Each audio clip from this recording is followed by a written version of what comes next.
Hi అండి, welcome back to ఓజులేక్. మన channel special dish ఏంటంటే మూలిక పరాత. ఇది morning breakfast, evening snack, afternoon lunch ఏ టైంలో అయినా తీసుకోవాల్సిన మంచి డెలీషియస్ అండ్ హెల్త్ బెనిఫిట్స్ కలిగిన మూలిక పరాటాని ఎలా ప్రిపేర్ చేసుకోవాలో ఈ వీడియోలో చూసేద్దాం. మామూలుగా మనకి ముల్లంగిని పిల్లలకి పెట్టాలి అంటే వాళ్ళు ఎట్టి పరిస్థితిలో తినరనమాట. మనం ఏ సాంబార్లోనే వేస్తే ఆ స్మెల్ కూడా ఇష్టపడరు కొంతమంది పిల్లలు. మనకైతే ఈ ముల్లంగి పొలంలో పండిందని చెప్పి మా ఫ్రెండ్ పంపించింది. దాన్ని ఈరోజు మనం పరాటాగా ప్రిపేర్ చేసేసుకుందాము. ముల్లంగిలో చాలా హెల్త్ బెనిఫిట్స్ ఉన్నాయని మనందరికీ తెలిసిన విషయమే. ఏంటంటే మెయిన్గా మెగ్నీషియం ఉంటుంది. కొలెస్ట్రాల్ని, థైరాయిడ్ని, అలాగే షుగర్ని, అలాగే బీపీని కంట్రోల్ చేయడానికి మెయిన్గా ఆయుర్వేదాల్లో ఉపయోగించేది ముల్లంగి అని. ఈ ముల్లంగిలో మెగ్నీషియం, B6 అలాగే సి విటమిన్ అనేది మెయిన్గా ఉంటాయి. ముల్లంగిలో పొటాషియం కంటెంట్ కూడా బాగా ఎక్కువగా ఉంటుంది. ఇంకో విషయం ఏంటంటే ఇది వాటర్ కంటెంట్ కలిగిన ఒక దుంప జాతికి చెందింది. అంతేకాకుండా హై ఫైబర్ ఉంటుందన్నమాట. మామూలుగా దుంపల్లో అనేది మనకి ఏముంటుందంటే కార్బోహైడ్రేట్స్ ఎక్కువ ఉంటుంది, కానీ ముల్లంగిలో మాత్రం కార్బోహైడ్రేట్స్ కాదు, ఫైబర్ కంటెంట్ ఎక్కువ ఉంటుందంట. ముల్లంగిని అయితే కడిగేసేసాము, పీల్ తీసేసాము, గ్రేటర్ ఒకటి తీసుకుని చక్కగా ఈ విధంగా తురిమేసాము. ఈ వాటర్ ఉంటుంది కదా ముల్లంగిలో, ఈ వాటర్తోనే మనం ఇప్పుడు చపాతీని అలాగే ముల్లంగిని చక్కగా స్టఫ్ చేసి పరాటాని కూడా ప్రిపేర్ చేసేసుకుందాము. ఈ చపాతీ పిండి కలుపుకోవడానికి ఈ వాటర్ని యూజ్ చేసుకుంటాం అనమాట. అందుకని ఈ వాటర్ని ఇంత పర్టికులర్గా చూపిస్తున్నాను. మనకి ముల్లంగి రసంతో మనం పిండి కలిపామని కానీ, ముల్లంగి పెట్టి స్టఫ్ చేసి పరోటా చేసామని కానీ అసలుకి తెలియదు అనమాట. అంత టేస్టీగా ఎలా ప్రిపేర్ చేసుకోవాలో మనం ప్రాసెస్లోకి వెళ్ళిపోదాం. ముల్లంగిని ఫస్ట్ ఈ విధంగా వాటర్ అంతా కూడా పిండేసేసి మనం వాటర్ని సపరేట్గా ఒక బౌల్లోనికి, అలాగే మనం ఇలాగ వాటర్ నుంచి తీసేసిన ముల్లంగి తురుమును కూడా ఒక బౌల్లోకి వేసేసుకోవాలన్నమాట. ఈ విధంగా మొత్తం అంతా కూడా వాటర్ని తీసేసుకోవాలి. తర్వాత వాటర్ నుంచి సపరేట్ చేసేసుకున్న తర్వాత గోధుమ పిండి తీసుకుని చక్కగా మనము ఈ చపాతీ అయితే తయారు చేసేసుకుందాం. గోధుమ పిండి హెల్త్ బెనిఫిట్స్ గురించి అందరికీ తెలుసు. ఎందుకంటే షుగర్కి చాలా మంచిది, అలాగే మనకి ఫైబర్ అనేది ఎక్కువ ఉంటుంది, కార్బోహైడ్రేట్స్ తక్కువ ఉంటుంది. ఇలా అందరికీ తెలిసిన విషయమే. అందుకే గోధుమ పిండిని ఎక్కువ ప్రిఫర్ చేస్తూ ఉంటారు మన వాళ్ళు. ఇప్పుడు మనకి ఒక అరకప్పు వరకు వచ్చాయి వాటరు. మనం కప్పున్నర వరకు గోధుమ పిండి తీసుకోవాలన్నమాట. తర్వాత మిగిలిన వాటరు మనం ఏం చేయాలంటే నార్మల్ వాటర్ కలుపుకోవాలి.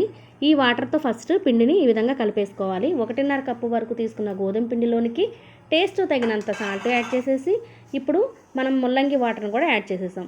ఇప్పుడు బాగా ఈ విధంగా నీమ్ చేస్తూ ఉండాలి. తర్వాత దీనిలోనికి తగినంత వాటర్ యాడ్ చేసుకుంటూ చక్కగా మనం పిండిని కలిపేసుకుందాము. ఫస్ట్ దీనిలోనికి ఆయిల్ ఇష్టం ఉన్న వాళ్ళైతే 1 స్పూన్ వరకు ఆయిల్ వేసుకోవచ్చు. ఓన్లీ పిల్లలకే పెట్టాలి అనుకుంటే కనుక నెయ్యి వేసుకోవచ్చు. మనం పెద్దవాళ్ళు కూడా తింటాం కాబట్టి మనకు కూడా చాలా మంచిది కాబట్టి నేనైతే ఆయిలే యాడ్ చేశానండి. ఇప్పుడు ఈ గోధుమ పిండి మొత్తాన్ని కూడా చక్కగా ఈ విధంగా స్మూత్గా తయారు చేసేసుకోవాలి. మనకి ఇది చేయడానికి ఎగ్జాక్ట్గా ఒక పావు గంట టైం అయితే పడుతూ ఉంటుంది. దీనిలోనికి మనం చనా కర్రీని ఈ లోపు అయితే ప్రిపేర్ చేసుకుంటూ ఉండొచ్చు. ఈ కర్రీ కోసం నేనైతే చనా కర్రీ ప్రిపేర్ చేశాను. చనానే కాదు, ఏ కర్రీ అయినా కూడా ప్రిపేర్ చేసుకోవచ్చు అనమాట. ఓకే అండి, ఇప్పుడైతే ఈ పిండిని పక్కకు పెట్టేసి మూత పెట్టేశాను నేను. ఇప్పుడు ముల్లంగి ప్రాసెస్ చూసేస్తున్నాను అనమాట. ఈ ముల్లంగిలోనికి టేస్ట్ తగినంత సాల్ట్ వేసుకోవాలి. అంటే ఒక చిటికెడు కంటే కొంచెం ఎక్కువ అనమాట. అంతే, కొంచెం కారం, ఇలా ఉప్పు కారం వేసేసి బాగా కలిపేసుకోవాలి. ముల్లంగి మనం తురిమాం కదా, చాలా స్మూత్గా ఉంటుంది. కానీ ఈ విధంగా కలిపేసేసుకుని మనం ఇంకా చిన్న ప్రాసెస్ చేసినట్లయితే మనకి అసలు ముల్లంగి స్మెల్ కూడా తెలియదు అనమాట. అంత టేస్ట్గా ఉంటుంది. ఇది ఆయిల్తో అయినా చేసుకోవచ్చు, నెయ్యితో అయినా చేసుకోవచ్చు. నేనైతే ఈ విధంగా కొంచెం ఆయిల్ని యాడ్ చేశాను ఒక ప్యాన్లోనికి. దీనిలోనికి 1 స్పూన్ వరకు జీలకర్ర, కొంచెం కొత్తిమీర ఆకులు వేసుకోవాలన్నమాట. కాడలు వేసుకోవద్దు. ఎందుకంటే మనం స్టఫ్ చేసినప్పుడు కాడలు ఉంటే కనుక బయటకు వచ్చేసేసి పుల్లల్లాగా గుచ్చుకుంటూ ఉంటాయి. అందుకోసమని ఈ విధంగా వేసేసి ఇప్పుడు ఈ ఆయిల్లోనికి మనం సపరేట్గా పెట్టుకున్న ముల్లంగిని యాడ్ చేసేసుకోవాలి. యాడ్ చేసేసుకుని ఈ విధంగా కలిపేసుకోవాలి. ఇప్పుడు ఒక్కసారి పొయ్యి మీద పెట్టి మనం జస్ట్ వేడి అయితే చాలు. ముల్లంగి అనేది ఫ్రై అవ్వాల్సిన అవసరం లేదు. కొంచెం హీట్ అవ్వగానే మనం ఈ ముల్లంగిని స్టవ్ మించి దింపేసేసి పక్కన పెట్టేసుకోవాలి. తర్వాత ముల్లంగి అనేది వేడి బాగా చల్లారిపోవాలి. అలా చల్లారిపోయిన తర్వాత మనం ఈ ముల్లంగి మొత్తాన్ని కూడా ఒక రౌండ్గా చేసేసుకోవచ్చు. చిన్న బాల్స్గా కూడా చేసేసుకుని పక్కన పెట్టేసుకోవచ్చు. ఇప్పుడు గోధుమ పిండి కలిపేసుకుని పక్కన పెట్టాం కదా, ఎగ్జాక్ట్గా మనకి ఈ ప్రాసెస్ అంతా చేయడానికి పావుగంట పడుతుంది. పావుగంట తర్వాత మనం ఈ గోధుమ పిండి తీసేసి ఇప్పుడు దీన్ని చక్కగా స్టఫ్ చేసుకోవాలన్నమాట. ముల్లంగితోటి రౌండ్ బాల్స్ చేసేసుకుని దీనిలోనికి కొంచెం ముల్లంగిని కూడా తీసేసుకుని వీడియోలో చూపించిన విధంగా ఈ విధంగా చేసేసుకోవాలి. ముల్లంగిలో చాలా చాలా హెల్త్ బెనిఫిట్స్ ఉన్నాయని చెప్పా కదా. మెయిన్గా ఏంటంటే మనకి బోన్స్కి ముల్లంగి అనేది చాలా యూజ్ అవుతుందంటండి. ఇప్పుడు ముల్లంగిలో ఉన్న సి విటమిన్ వల్ల మనకి బోన్స్ అనేవి గట్టిగా ఉంటాయి. అలాగే మనకి డి విటమిన్ కంటెంట్ కూడా ముల్లంగిలో ఉంటుంది అని చెప్పి చెప్తూ ఉంటారు.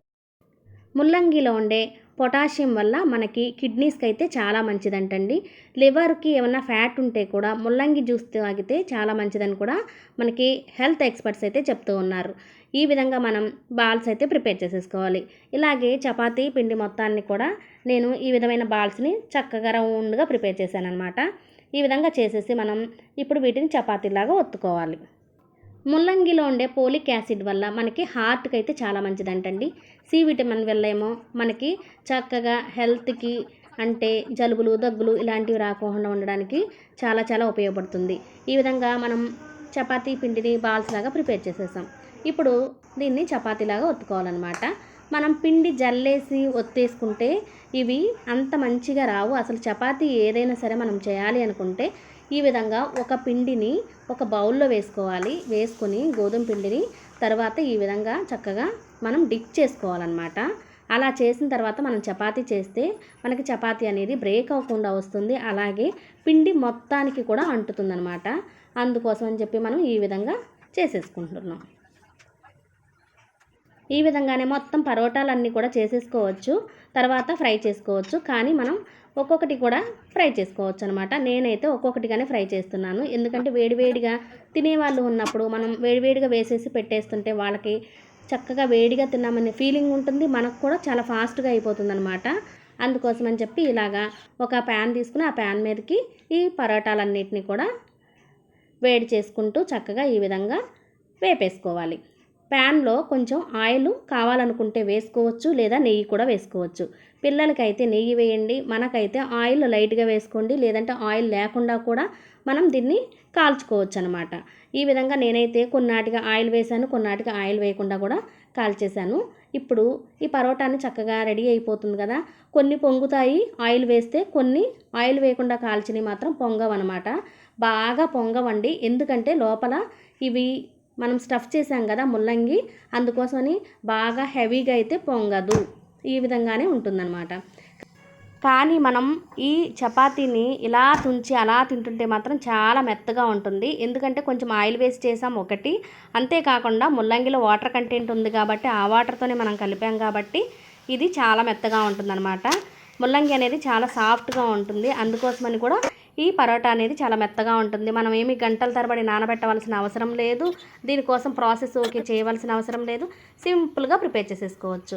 ఈ విధంగా ముల్లంగి పరోటాస్ అయితే నేను తయారు చేసేసి దీనిలోకి కాంబినేషన్గా మనం చనా కర్రీని అయితే ప్రిపేర్ చేసామన్నమాట. ఈ చనా కర్రీ అనేది చాలా టేస్టీగా ఉంటుంది, అందరికీ తెలిసిన విషయమే. కానీ ఇది కూడా కొంచెం డిఫరెంట్గా తయారు చేసిన చనా కర్రీ అనమాట.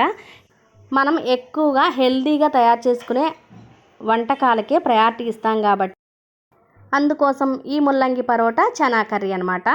ఈ చనా కర్రీ వీడియో కూడా నేను త్వరలోనే పోస్ట్ చేస్తాను. ఈ వీడియో కనుక మీకు నచ్చినట్లయితే మీరు ముల్లంగిని డైలీ లైఫ్లో యూజ్ చేసుకోవడానికి ట్రై చేయండి. మేమైతే 100% ముల్లంగిని తింటూ ఉంటాము. అందుకోసమని మీకు కూడా మాకైతే చాలా బాగుంది అనిపిస్తుంది. మీరు కూడా తింటారు, ట్రై చేస్తారనే ఉద్దేశంతోనే ఈ వీడియో పోస్ట్ చేయడం జరిగింది. Thank you.